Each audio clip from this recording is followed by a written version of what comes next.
Irmãos, que a paz profunda que emana do coração generoso e amoroso do nosso amado Mestre Jesus desça sobre nós nessa tarde, mas principalmente que estejamos abertos a receber essa paz em nossos corações, para que ela faça morada em nós, hoje e sempre.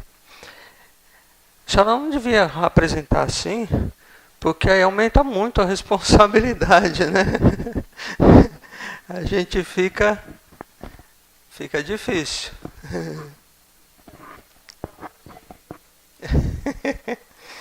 Mas aí aumenta a responsabilidade. A Regina me perguntou se eu tinha as suas qualificações. Falei para ela, não conheço. Não conhece muito bem, né? E por falar em conhecer, se eu chegasse aqui para vocês hoje e perguntasse, quem é você? Se alguém chegasse para mim e perguntasse, quem é você? Eu iria dizer, eu sou o Moacir. Não é mesmo?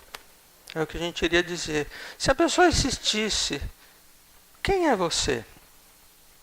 Eu iria dizer, sou trabalhador do Consolador, né? Toda aquela apresentação que a minha mãe fez, né? Sou trabalhador do Consolador, né? Dou os cursos, coisas assim, né? Mas a pessoa poderia insistir, mas quem é você? E eu poderia dizer, bom, eu sou empresário, sou naturopata, poderia dar a minha formação. E a pessoa se insistisse novamente, quem é você? Eu ia pensar, bom, sou pai de família, né? Tenho 2 filhos maravilhosos, enfim, vai por aí afora. Não é isso que a gente faz?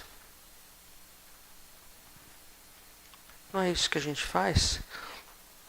Na verdade, quando eu falo eu sou o Moacir, eu estou dizendo apenas, não o que eu sou, mas o nome que meus pais me deram quando eu vim para essa encarnação. Porque na outra encarnação, talvez eu fosse mulher, talvez tivesse o nome de Maria, e em outra poderia me chamar, sei lá, João. Então vejam, Moacir não é quem eu sou. É quem eu uso, o nome que eu uso agora, porque meus pais me deram. Se falar eu sou trabalhador do Consolador, né? Eu estou trabalhador do Consolador. Eu não sou. Vocês conseguem perceber? Falar eu sou naturopata, fiz engenharia, não sei o quê. Isso tudo é o que eu estou nessa encarnação. Porque na encarnação passada eu posso ter sido um mendigo, posso ter sido um carpinteiro. Ou seja, quando a gente se define, na verdade o que a gente faz é definir quem nós estamos nessa encarnação. E isso é tão verdade que a gente no trabalho mediúnico, os espíritos vêm e eles estão preocupados com as coisas como se eles estivessem ainda naquilo, da última encarnação. Então, se o espírito tinha lá um objeto que era de muito valor para ele está preocupado com aquele objeto, que já foi, que foi em outra encarnação. Se você perguntar o nome dele, né, se a gente perguntasse, ele iria dizer o nome que ele tinha na última encarnação. Porque isso para ele é quem ele é. Vocês conseguem perceber? Para a gente, o que a gente é aquilo que a gente está na última encarnação. No nosso caso aqui, encarnados, né, não estou falando aos desencarnados. No nosso caso aqui, encarnados, nós estamos hoje Moacir. Mas quem nós somos? Quem eu sou? Quem eu sou? Vocês já pararam para se perguntar quem realmente eu sou? Porque se a gente perceber, como a gente se define como o que a gente está no momento, a gente acaba vivenciando aquilo como se nós fôssemos realmente aquilo. Quando, na verdade, nós não somos o Moacir, o naturopata, o empresário. Nós estamos. E como a gente se define, né? A gente tem a ideia de que a gente é o que, na verdade, a gente está, o que acontece com a gente? Os nossos problemas ganham um imenso poder sobre nós. Os nossos problemas ganham um poder imenso sobre nós. Tanto é assim que nós perdemos o sono à noite quando estamos com um problema muito sério, é ou não é? Nós ficamos irritados, nós ficamos depressivos. Tem pessoas que tentam contra a própria vida, porque acham que a vida, o que ela é isso que ela está nessa encarnação.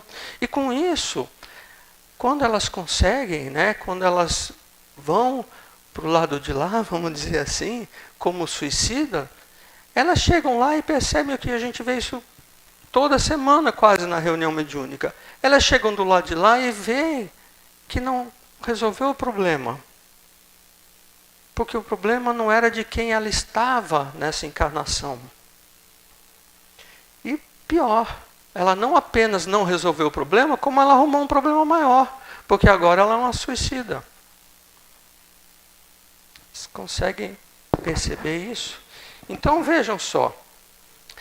Como nós não sabemos, como nós não podemos até saber intelectualmente, a doutrina espírita nos fala, mas como nós não interiorizamos quem realmente nós somos, a gente acaba vivendo e deixando que os problemas que todos nós temos o tempo todo, às vezes um pouco mais, às vezes um pouco menos, mas todos temos.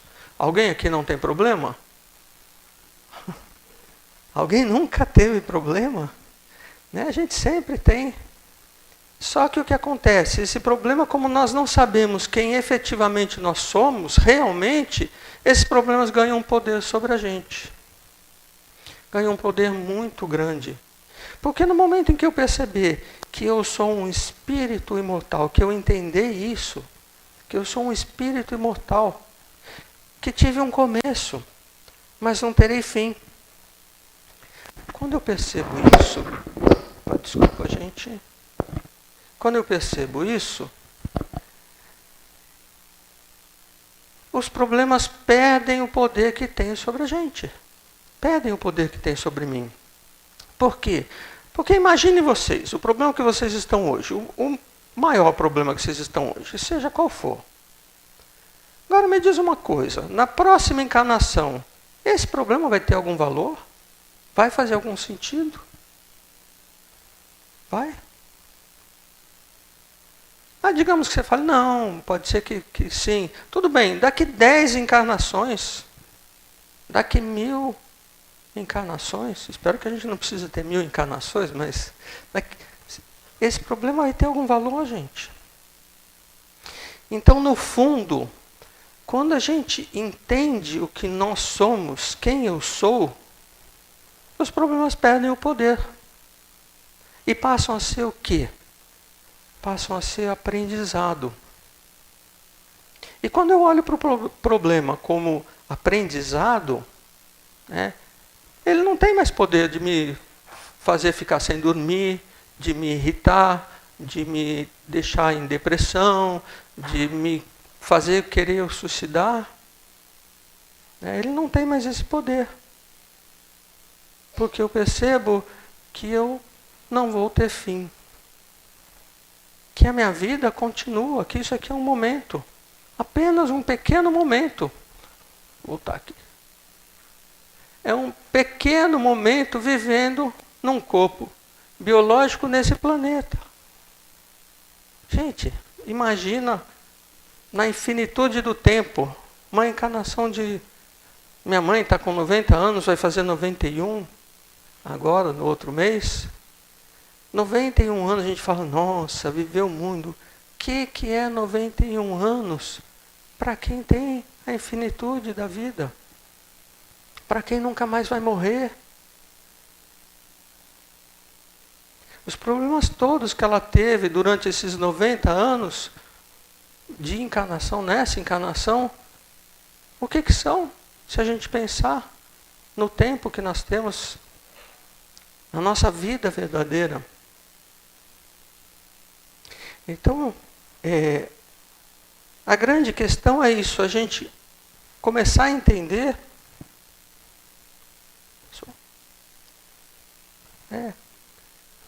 quem nós somos, quem eu realmente sou. E para entender quem eu realmente sou, eu preciso entender, preciso saber de onde eu vim. De onde é que eu vim? E para a gente falar um pouquinho sobre isso hoje, eu vou trazer 3 aspectos, né? O primeiro, nós vamos falar da ciência. O que a ciência diz quem nós somos?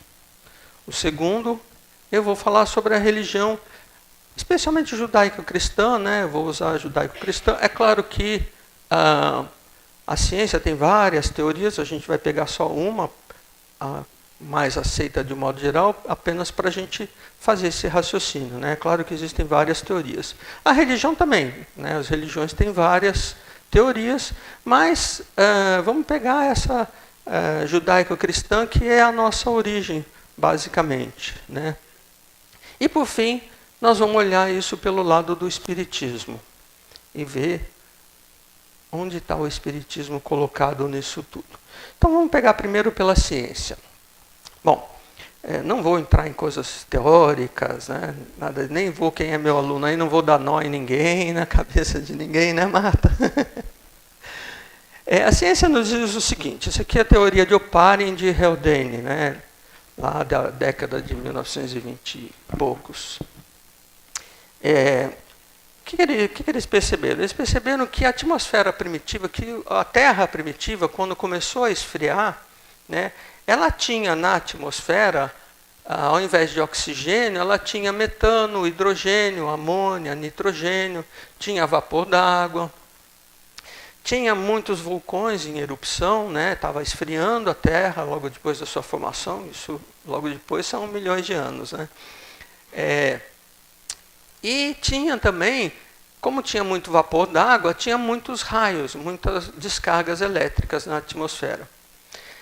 Isso eles perceberam que, com essas descargas elétricas, todo esse processo, a temperatura e tudo mais, isso fazia com que esses elementos se juntassem e formassem moléculas orgânicas simples. Só lembrando que as moléculas orgânicas são o que proporciona a vida biológica, né? A partir daí, isso ia para os mares, né?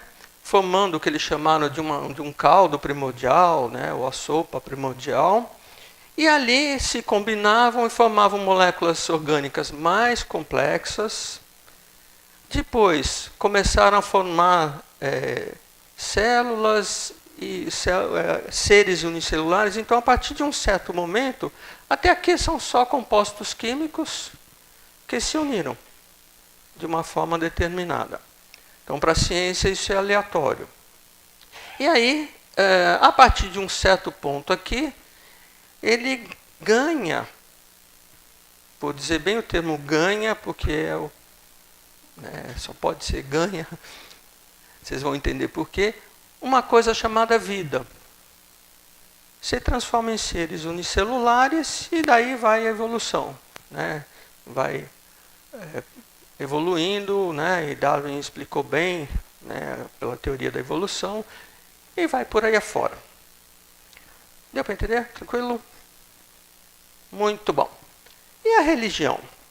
Se a gente for pegar lá na Gênesis de Moisés, né, lá fala que Deus, né, criou a água, ele parava sobre a água e tal, todo aquele processo. Aí no 6º dia ele criou os animais e, por último, do pó da terra, ele criou o homem à sua imagem e semelhança.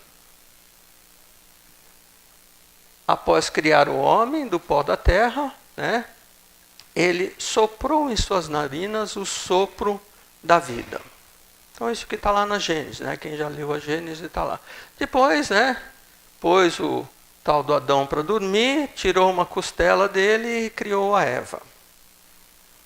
Isso é o que está lá, né? E é isso que vem para nós das religiões. Do pó vieste, ao pó voltarás. Não é isso que a gente sempre ouviu? Se a gente parar para pensar, né, para a ciência nós somos matéria. Um conjunto de compostos orgânicos que se estrutura, que ganha em determinado momento vida, mas somos matéria. Concordam comigo? Para a religião, que deveria ter um outro modo de pensar, nós também somos matéria, porque viemos do pó, e ao pó voltaremos. Percebem? Que mesmo para a religião, a visão é: eu sou matéria, e no caso, tenho um espírito que foi esse sopro divino. Tudo bem, gente? Ou seja, para a religião também nós somos matéria e temos um espírito. E para o espiritismo? O que o espiritismo fala? O espiritismo traz uma coisa muito interessante, o que ele chama de Trindade Universal. Então, quando Kardec pergunta aos espíritos, né, os espíritos respondem: Deus, que eles já tinham definido, né? Inteligência suprema, causa primária de todas as coisas. Princípio material, né, o nosso fluido universal que vai dar origem à matéria. E um outro elemento, princípio espiritual. Esse princípio material e esse princípio espiritual são coisas distintas, que uma não se transforma em outra. Tudo bem? Só para deixar claro. Isso aqui é a parte de conceito para a gente entender o raciocínio. Tudo bem? Vamos então comparar o que a ciência fala, o que a religião fala e o que o espiritismo fala. Vamos juntar isso tudo. Primeiro a gente precisa perceber que o espiritismo ele não veio para se contrapor à ciência, nem tampouco à religião, mas veio para explicar. Então vamos lá. O espiritismo fala o seguinte: Deus criou o princípio espiritual, o princípio material. Ele une o princípio espiritual, ele coloca o princípio espiritual na matéria, para que o princípio espiritual, existindo na matéria, ou como eu gosto de falar, estagiando na matéria, evolua. E vai evoluir a partir daí. Certo? Então vejam só. Para a ciência, elementos da matéria simples, por acaso, se reúnem e formam moléculas orgânicas. Para o espiritismo, esse princípio espiritual começou lá no átomo, vem aprendendo, evoluindo, começa a formar substâncias cristalinas, né? Estagia no reino mineral, aprende sobre as forças, sobre as moléculas, formação de moléculas, e vem evoluindo, até chegar ao ponto que ele entra no estágio de matéria orgânica. A partir daí, o que acontece? Ele vai formar as moléculas orgânicas mais complexas, e vai chegar nesse momento aqui, onde ele vai aprender a absorver do fluido universal uma coisa que a gente chama de fluido vital, que os espíritos disseram para Kardec que é aquilo que animaliza a matéria. Sem o fluido vital, a matéria é inerte. Essa madeira aqui, essa mesa não tem ação, porque ela é inerte, não tem fluido vital. Nós né? Somos seres vivos porque temos fluido vital. Uma planta tem fluido vital. Então, o princípio espiritual aprende a absorver esse fluido vital nesse momento e se torna a partir daí vida. Vocês percebem que o que a ciência fez foi pegar um pedacinho de toda essa história que o Espiritismo explica para a gente, e ela só enxergou essa ligação aqui, esse momento. O Espiritismo nos mostra que por trás disso aqui tem um princípio espiritual que está aprendendo e evoluindo. Essa que é a grande questão. Então, para a ciência, ela pegou só aquele início, ela só entende aquele início e acha que isso é aleatório, ao acaso. E para a religião? Bom, o que acontece? O princípio espiritual, então, vem evoluindo, passa pelo reino vegetal, né? Aprende as coisas que precisa no reino vegetal, por exemplo, circulação, né? A circulação da seiva, que depois vai servir como molde para que ele crie a circulação nos animais, né? Sanguínea, linfa e tudo mais. Enfim, vai aprendendo, vai evoluindo. Entra no reino animal, depois que aprendeu tudo o que tinha que aprender no reino vegetal, isso é o que o Espiritismo nos fala. Entra no reino animal, vai evoluindo até chegar nos animais mais evoluídos. Nesse momento, ele começa a formar o que o Espiritismo chama de corpo mental, que seria algo que vai lhe permitir, a partir daí, começar a ter pensamentos.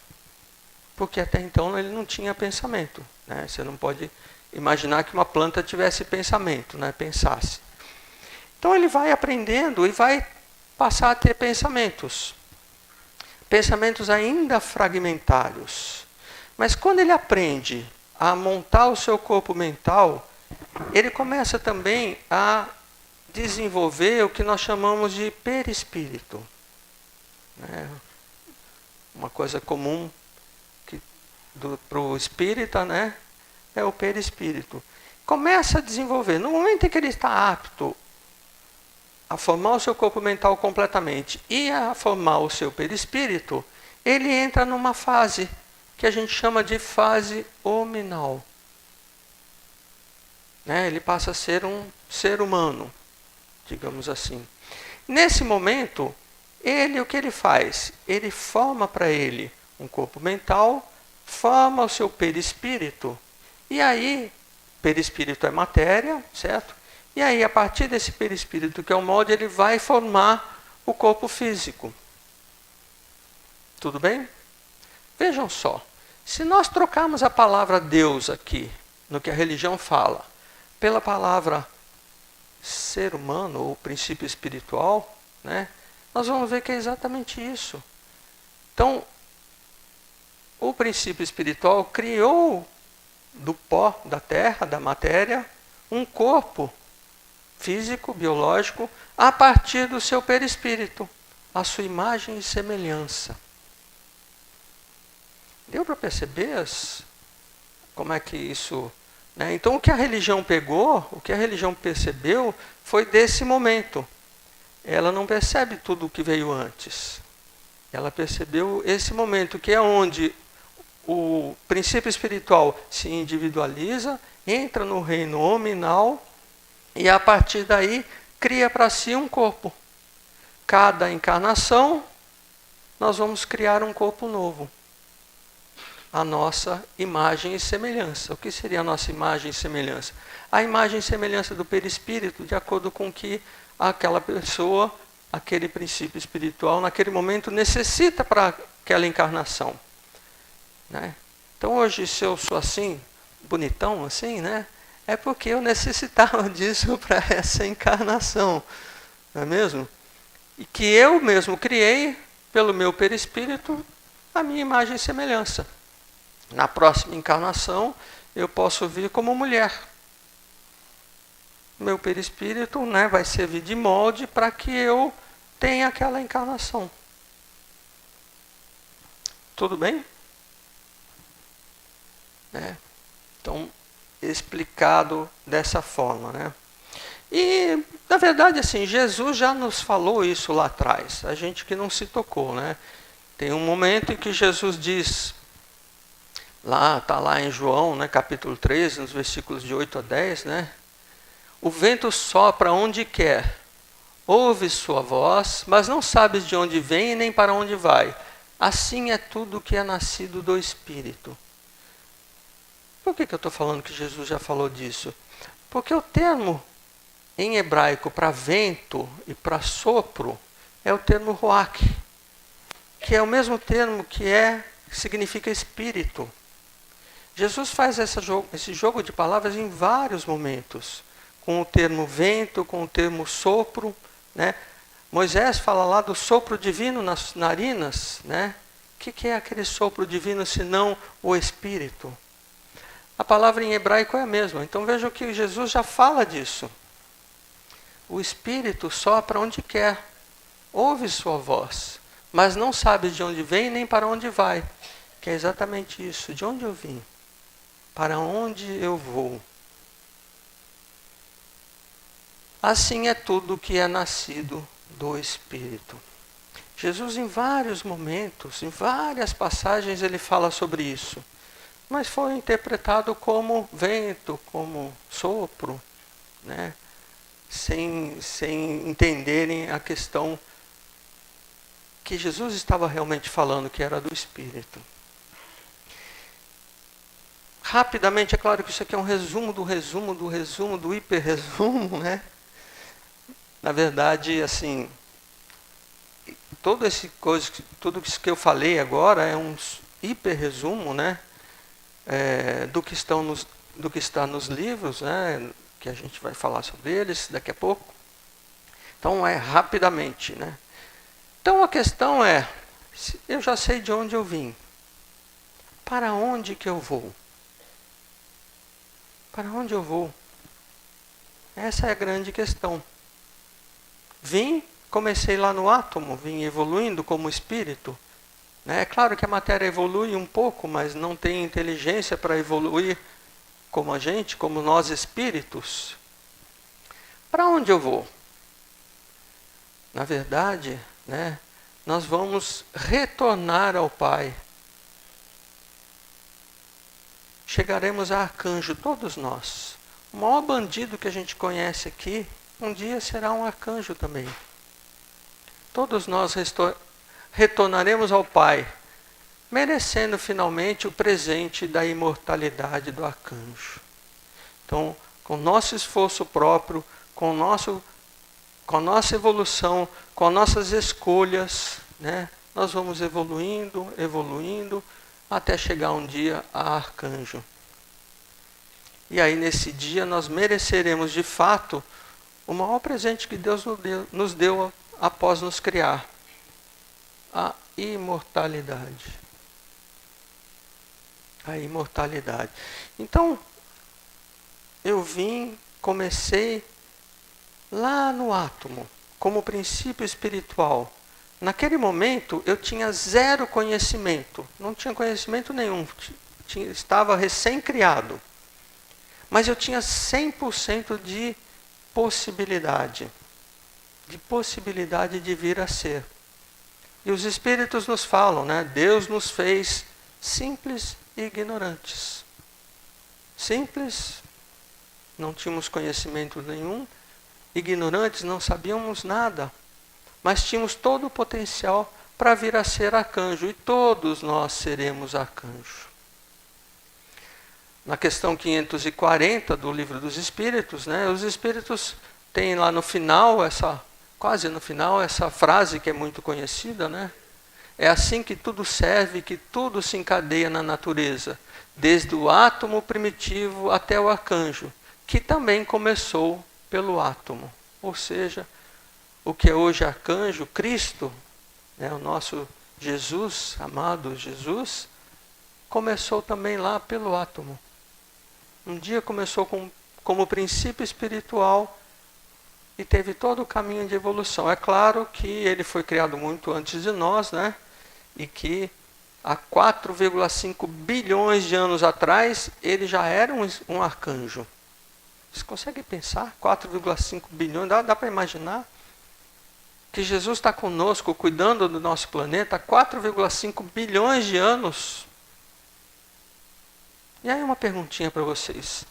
Aquele problema que Jesus teve na última encarnação dele lá, há 10 bilhões de anos atrás, vocês acham que tem algum sentido hoje? Vocês acham que a crucificação de Jesus, tudo que ele sofreu, tem alguma importância, tem algum peso, algum poder sobre Jesus? Como os problemas têm para nós? Jesus sabia perfeitamente quem ele era, quem ele realmente era. Então esses problemas não tinham peso nenhum sobre ele. Não tinham poder sobre ele como nossos problemas têm sobre nós. Você deseja que seus problemas deixem de ter poder sobre você? Eu desejo que os problemas deixem de ter. Então qual é o caminho, gente? Qual é o caminho? Jesus nos fala lá, né? Conhecereis a verdade e ela vos libertará. O caminho para a gente deixar que os problemas tenham poder sobre nós é a gente conhecer. Como estava lá no templo de Apolo, né, em Delfos, né, na antiga Grécia. Conhece-te a ti mesmo. Estava lá, acima do templo de Apolo, em Delfos. Conhece-te a ti mesmo. E foi baseado nisso que eu empreendi uma jornada de estudo sobre essas questões, que resultou numa trilogia, em 3 livros. A trilogia De Onde Eu Vim Para Onde Eu Vou. O primeiro livro da trilogia, que é o que a gente está lançando hoje, oficialmente hoje, né? Que é De Onde Eu Vim Para Onde Eu Vou, o princípio espiritual. Onde a gente faz um estudo todo sobre o princípio espiritual, né? Sobre esse caminho, uma coisa que eu não falei aqui, né? A questão da filosofia, que também tem muito a ver, né? Só não dava tempo, mas que a gente vê também no livro. Então esse é o livro que a gente está lançando hoje. Opa, voltei. De onde vim, para onde vou, o princípio espiritual.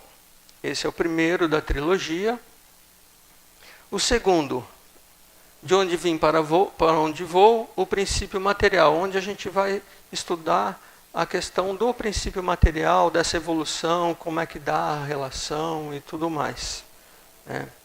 Esse vai sair agora no segundo, a publicação, né? Ele já está pronto, no segundo semestre, provavelmente, que é esse aqui, de onde vim, para onde vou, o princípio material.